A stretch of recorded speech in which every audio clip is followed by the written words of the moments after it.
Assalamualaikum warahmatullahi wabarakatuh. My name is Tazakka Ibrahim Adie, and today I will be on the government side supporting today's motion. So today's motion is this House believes that the United States should pursue aggressive containment of China, for example, economic sanctions, diplomatic threats, remilitarization of the South China Sea and Japan, and also countering China's influence in various regions of the country.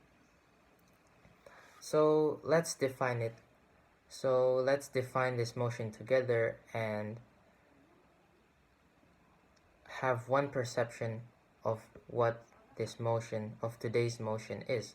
So according to the Cambridge Dictionary, so in this motion, what's the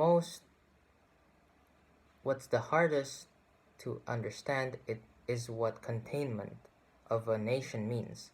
So according to the Cambridge English Dictionary, containment is defined as an attempt to keep another country's political power within limits without having a flat-out war with them. So what should be understood here is that this is a geopolitical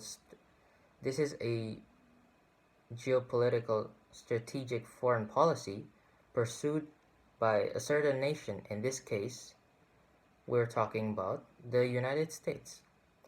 And political power in this example can also mean territorial growth by an opposing nation or the ideological influence they have on the rest of the world.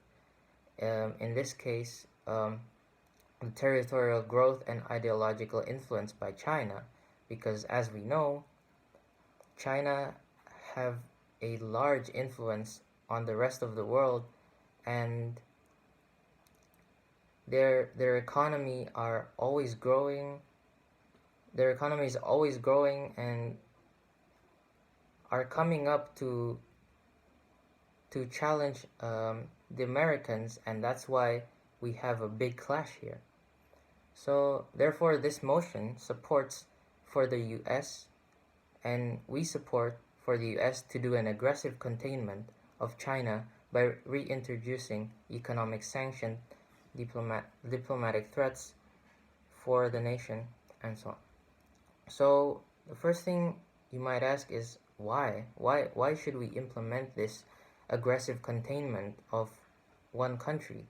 Well, this method of containment was used back in the days for the Cold War, where they used this strategy to prevent the spread of communism from the Soviet Union, or as we know it today, the country named as Russia. As for the policy of containment, it is one which seeks by all means to block. So what they used it for back in the Cold War was for the U.S. to block the further expansion of the Soviet Union's power and also expose the falsities of the Soviet pretensions. So this strategy was a very efficient and was successful in doing its job, as the Soviet Union at the time was the United States' biggest enemy, and today we can compare the Soviet Union as China, as today's China, because the U.S. and China are kind of in a big trade war, and we see it as the new Cold War. And so, according to the foreignpolicy.com, one of the most successful U.S. foreign policies for the last 50 years was containment of a country that the U.S. used to block the expansion of the Soviet Union. And so the rise of the new Cold War between China and so as the rise of the new Cold War between China and the US arises, we really have to ask ourselves whether this strategy should be implemented and used again. And this House believes in doing so because we support this motion, taking in consideration China is in a very large trade war with the US right now. And the other reason is very simple.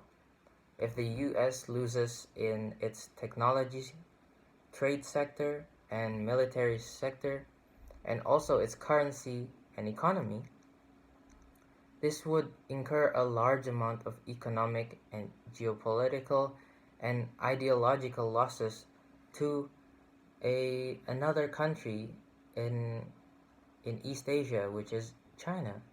Even this past year, China has made a very large progress in its GDP growth, and they remain the second largest economy after the US.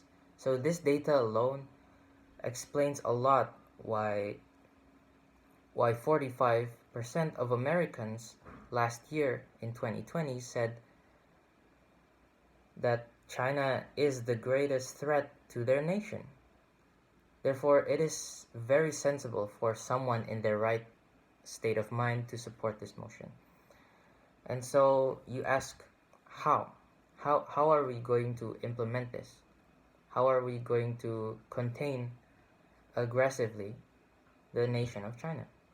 So first, the most obvious answer and method would be having economic sanctions. You see, economic sanctions have been regularly used by the US government on foreign nations in the past, such as the US to North Korea, the US to Syria, and the US to Venezuela. These sanctions have an aim to create good relationships between the two nations, and these sanctions can also be upgraded severely to an embargo, which is where the country can enforce a trade ban from the opposing country. So let's say there was an embargo one time by the US to Venezuela, and so the whole country of Venezuela couldn't really trade or have economic activities with the US because they wanted to enforce an economic sanction for something they've done wrong.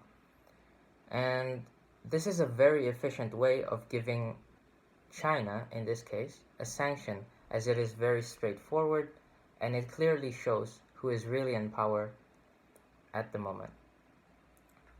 The other way we could use to contain the nation, another way we could contain China is by using diplomatic threats. So you may argue that this may be a very harsh way of blockading one whole nation, and in this case, a very large nation like China that almost spans the whole of Asia, from the very east to Central Asia. But throughout history, it has been shown that this is what has been done when a country just crosses the line where they shouldn't have. A diplomatic threat, in a sense, is to influence and change a state's behavior by either using threats of force, only if necessary, or a bargaining strategy where they can discuss nicely to change certain policies or certain activities that they have been carrying out. Yes, this will need massive amounts of cooperation from China if the US were actually to implement this and in real life. But I'm positive that this is a very